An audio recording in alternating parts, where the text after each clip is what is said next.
Good morning. Thank you for joining us on this blustery winter Sunday morning for our video service. I hope you had a Merry Christmas. New Year's is coming up and then we'll be into 2024 if you can believe that. I hope that's going to be a good year for us and for you. Just a couple of things to go over. Today is our regular tithes and offerings. You know the drill. You can go to thefathershouse.org, click on the giving button. We're down to the wire now for your tax write-off, so go ahead and do it. You can mail a check to the Father's House here at 133 Bernal Road, San Jose, California, 95119. Or if you live in the local area and you'd like Carl or I to come by and pick it up, we'd be happy to do that. Again, we appreciate everything you've given this year. I know it's been a tough year, but anything you can give is greatly appreciated. Our men's group will not be meeting this Monday night because it is going to be New Year's Day, but I think we're going to start meeting again the following Monday, 6:30 here at the Father's House. Our ladies group is going to be kicking off a new study. It's called A Woman After God's Own Heart, written by Elizabeth George. And it's a pretty long book. It's got a workbook to go with it if you'd want to be interested in doing the workbook too. But I think we'll probably just go through the book. So if you'd like to be a part of that, we'd love to have you join us. You know you can join us out of the area because we meet on Zoom. So if you would like to be part of it, we'd love to have you join us. And let me know if you need a book ordered. I can get those ordered and sent to you. I don't even know how much the books are, and I don't have my glasses on to tell you, so I think it's $19. Anyway, we'll be kicking that off the first week or two, probably the second week in January also. That way everybody has time to get their books and get ready to go. That's really all I have to cover today, so I guess what we'll do is turn the time over to Pastor Carl. Well, good morning, Father's House. How are you today? I hope all things are well. Man, Christmas is over. Like Penny said, we're a day away now. Actually, we're 2 days because we actually record on Saturday. And Penny said it was a blustery day on Sunday morning. Well, we're not at Sunday morning yet. We're on Saturday. So she actually means it's blustery. Heck, tomorrow, I don't know if the sun could be shining and then she could be off. I don't know. So I guess tomorrow morning it will tell. But that's just a point of concern. Not really, but it just kind of is a point to be observed. Let's put it that way. What was I going to say to you? Oh yeah, I was going to say that I know that the last couple of weeks has been very spotty with our live streaming. I think we've got it fixed. We've got some problems that this year we've just got to work out with all of our live streaming stuff, and so we're kind of looking at different platforms, different things we can use. It's just not where we want it to be, and hopefully we'll be able to get that worked out. But I did find the problem as to why we weren't able to live stream the last 2 weeks. We could actually get the picture up there, but then we couldn't get the sound, and so there was a setting inside internally into the software that we use that had the audio turned off, and so I just had to turn that switch on. But it's not like you can just figure it out. You know how some of these new software programs are. There's layer after layer after layer, and so you have to go back and watch YouTube videos and instruction manuals to figure out just exactly where the problem is. So it took me a while to get through it, but I think we're through it. So tomorrow we'll tell if you want to watch us live stream as well.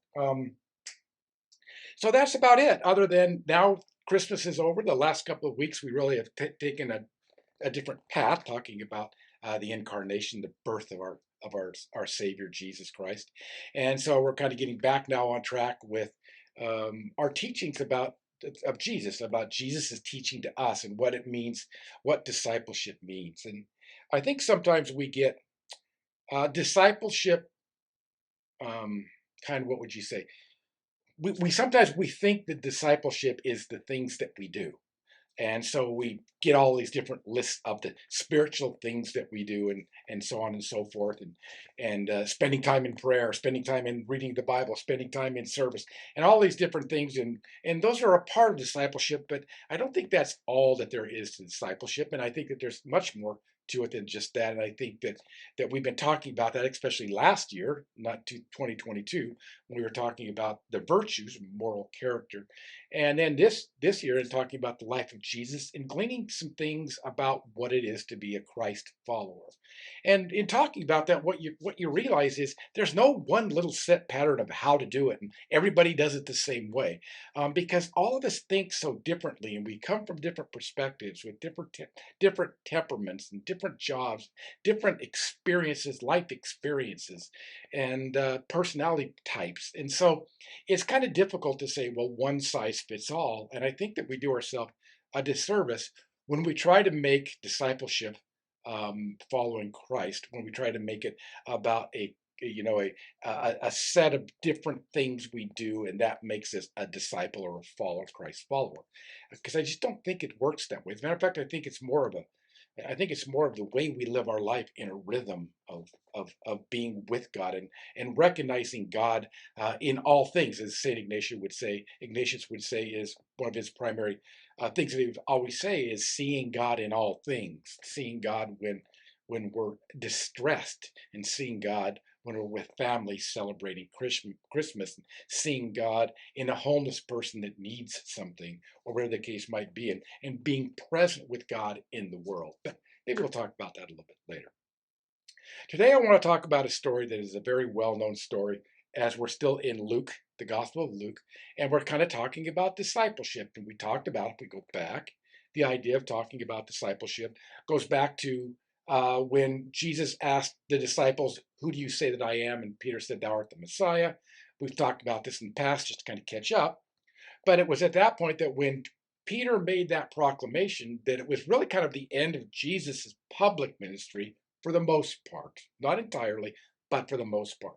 And he began to focus his attention to go to the cross, or to go to Jerusalem, where he knew what was going to transpire, and he revealed that to them. Well, what happened then, when Jesus kind of ended his public ministry, within 6 months he would be in Jerusalem. That last 6 months, he spent a lot of time teaching his disciples what it was, or what his teachings were, what his thoughts were, what he wanted to convey and show them.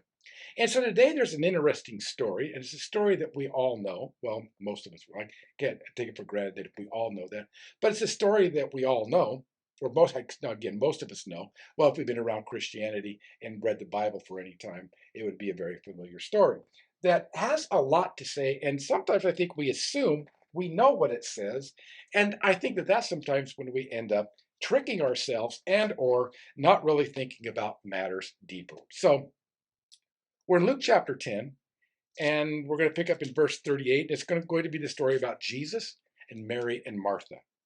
Now, in verse 38, it says, "Now, as they were traveling along, he entered a village, and a woman named Martha welcomed him into her home. She had a sister called Mary, who was seated at the Lord's feet, listening to his word. But Martha was distracted with all her preparations, and she came up to him and said, 'Lord, do you not care that my sister has left me to do all the serving alone? Then tell her to help me.' But the Lord answered and said to her, 'Martha, Martha, you are worried and bothered about so many things, but only one thing is necessary, for Mary has chosen the good part, which shall not be taken from her.'" Short story. And it's the story of Mary and Martha, that Jesus is invited into Martha's home, and as she comes into Martha's home, and presumably Lazarus, his friend, is there as well. But Mary and Martha are the ones that are kind of in the story with Jesus. And so as she invites him to the home, and you can see that, coming into the home, there's all kinds of meal preparations if you're having him over for dinner, whatsoever.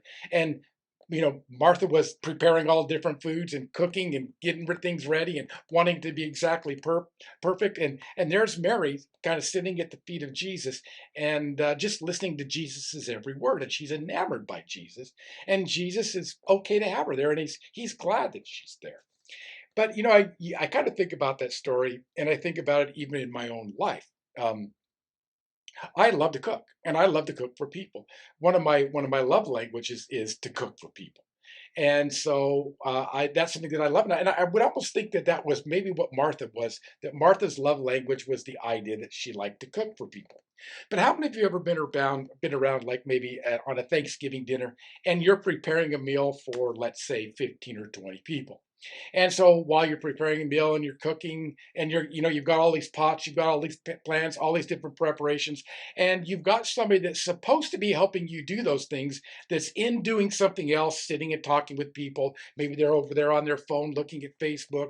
Maybe they got distracted by a TV program or watching football or whatever the case might be. And you found yourself somewhat irritated. And then to make it worse, after the meal was over, the person that was supposed to be in there helping you and taking part of the load off of you, you find that when it's time to do the dishes, and now there's more to do than there was before because you have 15 place settings that you have to wash, plus the pots and the pans, and put away the leftovers and clean up the table. And you find that your helper is nowhere to be found because there they are sitting down watching football or talking with somebody or on their phone looking at Facebook. And so you can get irritated and say, well, why do I have to do all of this? And there's a sense there where I think that Martha maybe could have been in that situation, where Mary was maybe not helping as much as she usually did, or as she ought to have helped, but she was sitting at the feet of Jesus. And what happened is Martha just kind of got frustrated with the whole thing. And so wanting to prepare this beautiful meal for Jesus, and she was worried about that meal, she kind of blurted out, Lord, don't you care that Mary's just sitting there and not helping me? Would you tell her to get up and help? And and and Jesus kind of looks and says, Martha, Martha, you're worried about so many things, but she has chosen the good. Leave her alone. And what we've done at times with that scripture and how to interpret that scripture is we've kind of made it out to be, well, she chose the good thing, and Martha should have done what Mary was doing.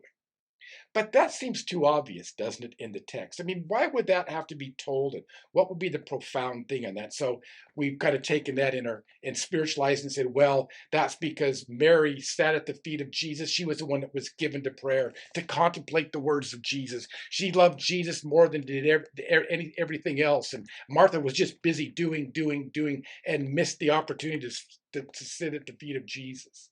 And so we've heard those different things, and I think those things are true. I think there's something to be said about the idea of sitting at the feet or contemplating Christ or listening deeply to the words of Christ.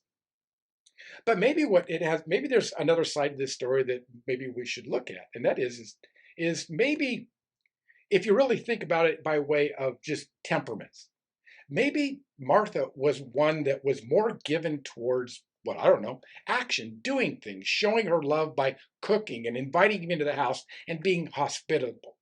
But that wasn't the temperament, that wasn't the temperament of Mary. Mary was much more interested in being with a person than doing for a person. Maybe what the story really is that Martha was trying to make Mary be something that Mary that she wasn't. That she wanted Mary to be just like her and to do things just like her. And I think sometimes in Christianity we do that exact same thing, don't we? We want, because we think we've got a certain way of expressing ourselves spiritually, whether it would be by prayer, spending time in the Bible, by our Christian service, by the way that we treat other people. That sometimes what we want to do is we want to put our expectations on somebody else.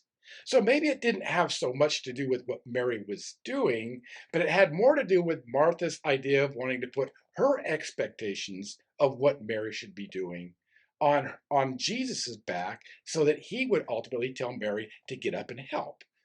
But there's this part where I think Jesus is kind of saying, well, why do I have to get in the middle of this? I mean, the two of you have obviously lived together for quite some time, or maybe you weren't even living together at this time, but you grew up as sisters, so at one point you had to. So you know each other's temperaments, and you probably know that Mary has always been like this. So maybe it didn't have to do with which one was spiritually better, but just the temperament and that which was their temperaments and their personality types. I mean, that could be one. And also, I'm trying to point out here is that as much as we want to make that story just a story about, well, she chose the better thing because she chose prayer, that's not necessarily true because that might not work for everybody. And so maybe Martha wasn't the one that was supposed to be sitting at the feet of Jesus because she would be anxious about it. But maybe the way that she showed her devotion to Jesus is in what she did. And so what Jesus was saying was something more like, let Mary alone because this is what she chooses her relationship with me to be. As the same way that I would want Mary to leave you alone as you choose to, to choose how you want your relationship with me to be. So it's not a matter of which one was better. It's simply a matter of which one is best for you. Some people are just very active. They're active in their devotion to God. They're committed to church. They're committed to doing Christian service at church. Some people are committed to that and working at maybe at feeding the poor at missions, or maybe by going to and serving at food banks as well as being, ushers and deacons in the church. Also, maybe serving on boards of other Christian nonprofit organizations, whatever the case. And they're just active, busy doing things because they love God. And so you ask yourself the story, or you ask yourself the question about this story. Really, in some cases, do I read this text too small? Do I read this text to think that only Mary was doing the good and Martha wasn't? Because I think there's something about Martha that was doing the good because she was doing it out of the beautiful content of her heart as an act of devotion to God. So the real question I think is here is not was Mary's way better than Martha's or Martha's better than Mary's, but how is it that each one chose to worship God? Which then kind of changes the whole dynamic of the story, doesn't it? But it raises a question for each and every one of us. Do we put expectations on other people about the way that they should worship God? The way that they should, maybe in praise and worship, jump around like you jump around, applaud like you applaud, raise hands like you raise your hands? Or if they're quiet, do you find that maybe you want to put something on them that's not a part of their personality? And so I think the real question is are we willing to let other people worship God and have a relationship with God on their terms that fits their personality and try to not force ours on them? And the second thing is, are we willing to just be still in our own attitudes and actions of worship towards God and not try to impose them on others, but just simply live out our life, live out our spirituality in our personality type that we are? So there's this old uh, Christian monk by the name of Meister Eckhart, and he's a Dominican, Roman Catholic Dominican. And so he turns this story on its head when you read some of his different sermons. And what he does in the sermon is he says, well, in some cases, really, Martha is the one that's more mature than Mary, because Martha knew that she could have Martha knew that she could have Jesus anytime she wanted to. Well, Mary didn't think that way, and so she needed to spend the time by Jesus' side. So he does this thing where he inverts and says, no, really, Mary's the more mature one, and I mean Martha's the more mature one, and Mary really is the more immature one. Which when he does that, I think what he's trying to do is he's trying to say, look, here's the thing about it all. The thing about it all is simply that sometimes we just read the story wrong because we see one way better than another way. I'm right and you're wrong. But maybe that's not the way that really, and that's not even what Jesus is inferring. What Jesus is inferring is you're both right. And there are times when Mary should get up and do things. And there's times when Martha should just slow down a little bit to enjoy people. And so what Meister Eckhart does with the story is he basically says both of these are true. There's times in all of our life when we need to slow down and be a Mary, to spend time in prayer, spend time just being still and stilling ourselves and letting God speak to us. And there's other times in our lives when we've got to be active because we can't live in that place. And I think what it's saying is, let me put it this way. I can tell you this. In my life, where I am at this point in my life, I could literally just read and write and study things of God and theology and different things and let everything else go. That's kind of where I am in my life. I'm being very honest with you. And so sometimes I spend maybe too much time studying and not enough time doing. And so in that case, then think about if you spend all your time at the feet of Jesus, and that's like, well, who's going to pay the bills? If they're your bills and no, there's nobody there to pay your bills, well, who's going to pay your bills? So you've got to at least take time away from what it is that you love doing to do the other things. And so what Meister Eckhart kind of points out is that in all of us, we really have to possess both of those traits. We have to know when it's time to be a Mary, and we have to know when it's time to be a Martha. It's much easier in my life, and maybe it's because as I've gotten older, I don't have so much energy, but it's much easier in my life right now to want to be a Mary than it is to be a Martha. But I've got Marthetic things that I have to do. And so this year, as I'm looking at it and challenging myself, I know that I've got to take more action to do things that need to get done and not put those things off. So today we put away our Christmas tree, all of our decorations and things. And one of the things that I put off is washing, giving the floor a really good washing because it's hard work and it takes a lot of work. But today, rather than sitting there and studying, which I did for the most part, or early in the morning, it was time for me to do my Marthetic tasks. And so I cleaned the floor really well after we put everything away. Penny did other things. We decluttered one of the rooms just as one of those actions that I know needs to be done, but I really don't want to do. And so the thing is that when people are people of action, they might find it hard to slow down and want to be what a Mary is. At the same time, people that want to just sit around and be like Mary was and have that temperament, man, sometimes I can tell you, I find it hard to want to do anything else. But there's things I've got to do. So I think Meister Eckhart is right in this. There's times when we should be a Mary, and there's times when we should be a Martha. There's times that our temperament should be one of stillness and quietness and quieting ourselves so that we can hear the rhythm of God. But there's also times when it's time for us to go and do the things that are important for us to do in life. Now, if you think about that in the life of the disciples spent time with Jesus. But then Jesus also said, now I want you to go and preach these things. And so it's this, you can almost see this spiritual principle of this slow cycle and this action cycle. And when you're acting, it's time to come back and be slow. And once you've stilled yourself, to go back and react or do the acts that God wants us to do and the things that we need to do. I don't know if that makes sense to you. I was just reading this story and I thought, I don't think I can make a to-do list off of this of how Mary was better than Martha.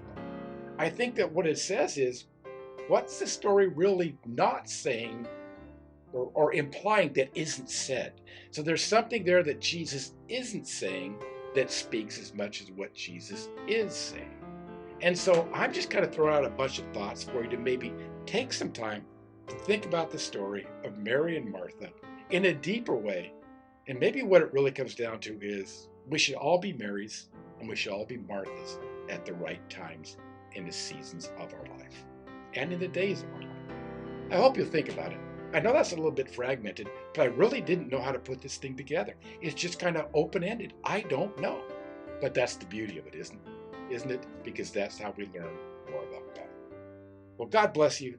Have a great day and say yes to being a Mary and a Martha. Goodbye.